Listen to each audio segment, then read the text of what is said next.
What's up, guys? It's me, Jamie Evans, from the podcast Jamie, Your Film Taste Sucks. Apologies for the terrible quality of this. I don't have any of the studio equipment with me at the minute. I'm filming this on literally my camcorder with a built-in mic and with a light that I'm not sure is going to make it for the whole video. It seems to be flickering a little bit. But I don't have any spares on me at the minute. So what we're doing today in this impromptu little video is I am going to be reacting to the trailer for Resident Evil Welcome to Raccoon City, which is a terrible title for a movie. So that's strike one. As you guys know, if you listen to the podcast, much to Benton's constant annoyance, I tend to bring up Resident Evil at least once an episode. It's my favourite franchise ever. I just absolutely love the lore and the gameplay and the style and just the fact that they've kept this storyline going for 25 years. Obviously, we all know the reputation video game movies have. They don't tend to be very good, and Resident Evil's definitely had a bad ride of it with those atrocious Paul Anderson movies, which I really, really hate. The first two have moments where you think they're going to be okay, and then they're all terrible. But even, to be honest, the CGI animated films that they've done, that are made like officially by Capcom and are canon to the games, at best they're okay, and they tend not to be that. The first one, Degeneration, was good. Damnation has good moments, but it's quite boring. Vendetta is quite bad, and Infinite Darkness was just a waste of everyone's time. But I am staying positive. There are some things that have been announced about this film that have me a little bit worried, like the fact that it is apparently adapting Resident Evil 1 and 2 at the same time. I'm not quite sure how they're going to make that story work. My theory, before I go into it, is that the majority of the film will be Resident Evil 2, and that the mansion incident from the first game will be a series of flashbacks. Alternatively, I do wonder if they are going to have them both happening simultaneously and they'll somehow both meet at the end. So perhaps the mansion, instead of having its own lab, maybe will have a tram of some kind or an underground system that leads to Birkin's laboratory, which I'm betting is going to be called Nest, because I think there'll be a lot of influence in this film from the Resident Evil 2 remake. I don't think we're going to see the Tyrant in this trailer. I don't think we'll see Mr. X, although we might do. I think we might just get a glimpse of William Birkin. It's not even... No, I'm lying. It is confirmed that William Birkin is in this. Martin McDonagh is playing him. I think we'll get a glimpse of the big eye on his shoulder. But I'm trying to be optimistic. This film doesn't have to be great for me. Like, the bar is so low with these Resident Evil movies. This film can just be okay, and I'll be happy with that. So I'm going to watch the trailer and react. I've never done a reaction video before because I find most of them obnoxious, but hey, can't beat them, join them. I'll probably watch it a couple of times myself after I've done my first reaction, and then I'll come back and share some thoughts, yeah? Let's give it a go. Oh, I'm a little nervous because if this looks terrible, I'll be really upset. Go. Come on.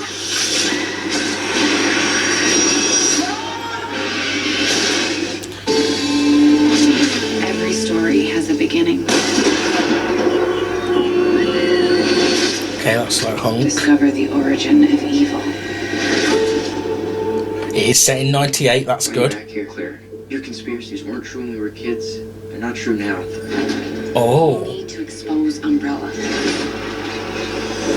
Oh no. Watch this. I'm afraid, Claire. I'm afraid of what they're gonna do to this town. Chris and Claire. They had an incident. I'm talking Chernobyl, if you know what I mean. People are getting sick. That looked good. You gotta help us, Claire. Let the world know what's really going on. Okay, the film looks... It looks a bit cheap. but that could be good. That could play into the B movie. We have to contain this. That's really funny. I've been listening to this song lately.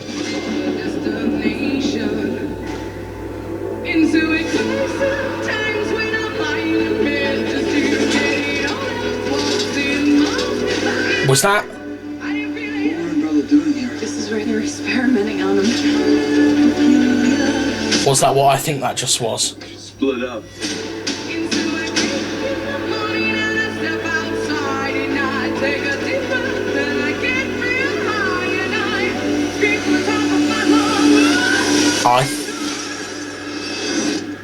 I think I just saw the Ashford twins. Nice reference. Nice.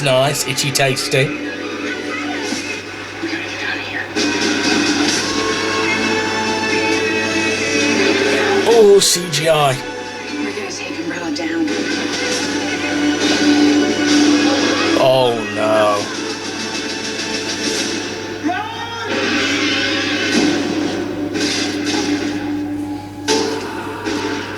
Oh, exclusively in movie theatres. That's good.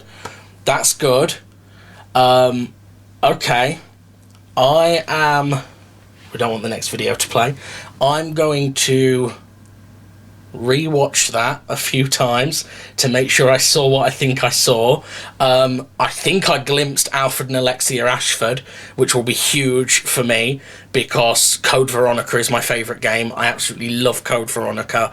I think it will probably just be a little reference. I like the references they've done. There are good references in this.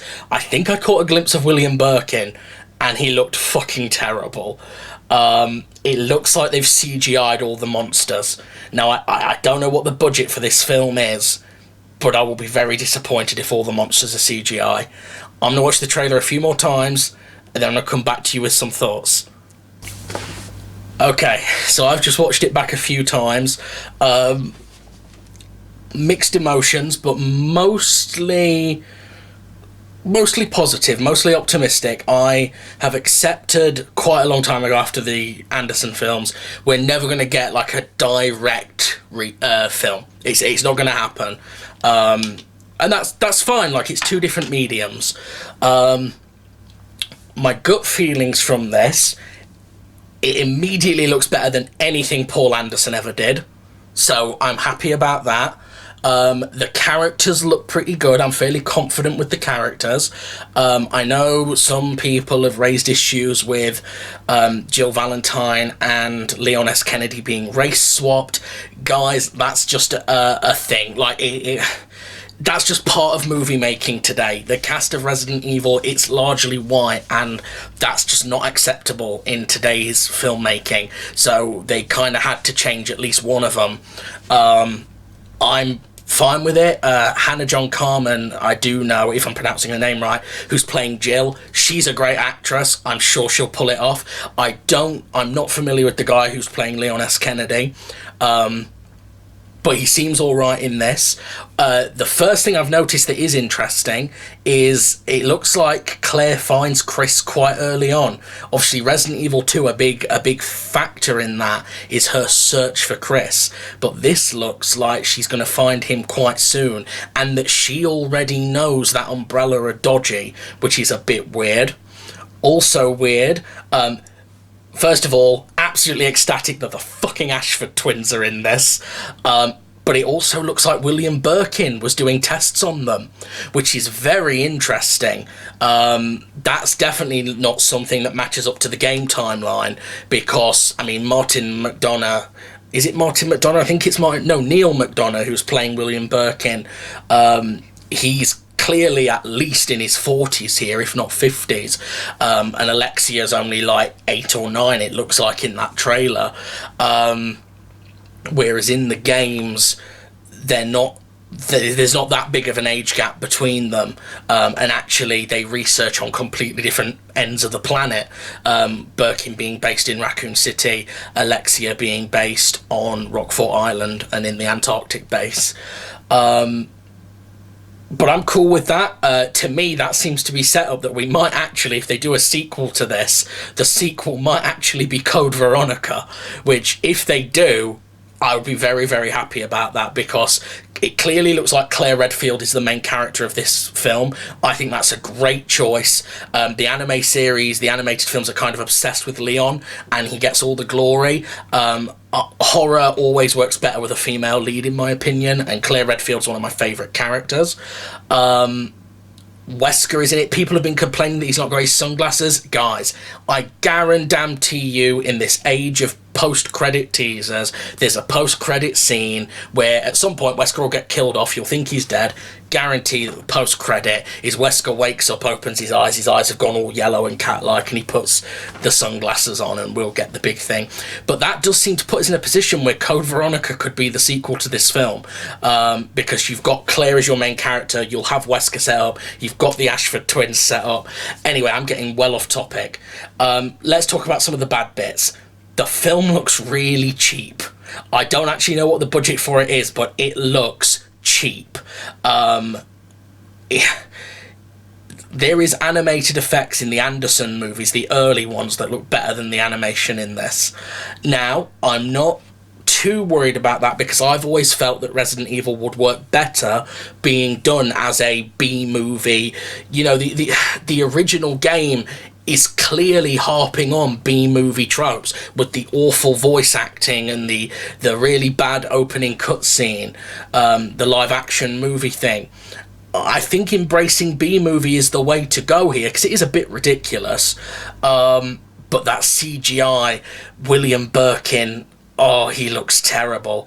So it does look like Birkin he looked quite panicked, and he's holding up all those charts. So I think he's like in a race against time somehow. And I think he's going to mutate accidentally. I think he'll infect himself. But that CGI, man, they've got 2 months till the film comes out. I don't know if that's enough time, but I hope they can tweak it a bit. The dog in particular looked quite bad, but Birkin especially just looked ridiculous. Maybe that's because it's such an alien creature, and I understand you probably couldn't do Birkin practically, because he's constantly growing and changing. Lisa Trevor looks well cool. Lisa Trevor looks really creepy. I know when that first picture came out, some people were a bit worried. In the actual film lighting, she looks fantastic. I don't think the film's going to be scary. It's clearly not lit to be scary. You know, I've made films myself, low budget ones. I've studied film for a long, long time. The Resident Evil 2 remake, you know, the RPD is in darkness for most of it. Even the dark scenes in this look really well lit. It's got that glossy modern look to it that even B movies have now, because even B movies are filmed on HD cameras. Oh man, so much emotion. Clearly Johannes Roberts has put a lot of references in here. He's clearly, unlike Paul Anderson, who clearly claimed to know the games and didn't know jack, clearly Johannes Roberts does at least know what he's doing. I love the Itchy Tasty reference. I love that the Ashfords are there. I love the fact it looks like they're going to do the zombie reveal from the first game. And the mansion looks cool. The little bit of the mansion we see there looks a tad cheap, like a set, which it is. But obviously I'm biased because I love this franchise and I'm so desperate for them to do a good movie. But I would be prepared to suspend my disbelief for those bad sets. Like I said, I like B movies. You know, I like movies like Zombie Strippers and stuff like that, and I think they should embrace that. Claire looks like she's going to be a badass. Robbie Amell seems better as Chris than I thought he might be. So, fingers are crossed. I'm cautiously optimistic. I hope the film isn't going to be a complete mess, because it still looks like there's a lot happening, and I'm sure they've announced the film is exactly 90 minutes long, I think. That's not a lot of time to cram all that stuff in. But I'm feeling positive. So, yeah. We'll see what happens on November 24th. I will definitely be there watching it. I will try my best to drag Benton along as well, so we can do a whole episode on this. Let me know what you thought about the Resident Evil Welcome to Raccoon City trailer in the comments below, or by writing to us on Twitter at Jamie Sucks Podcast, Sucks spelled S-U-X, because of that damn character limit, and welcome to Raccoon City.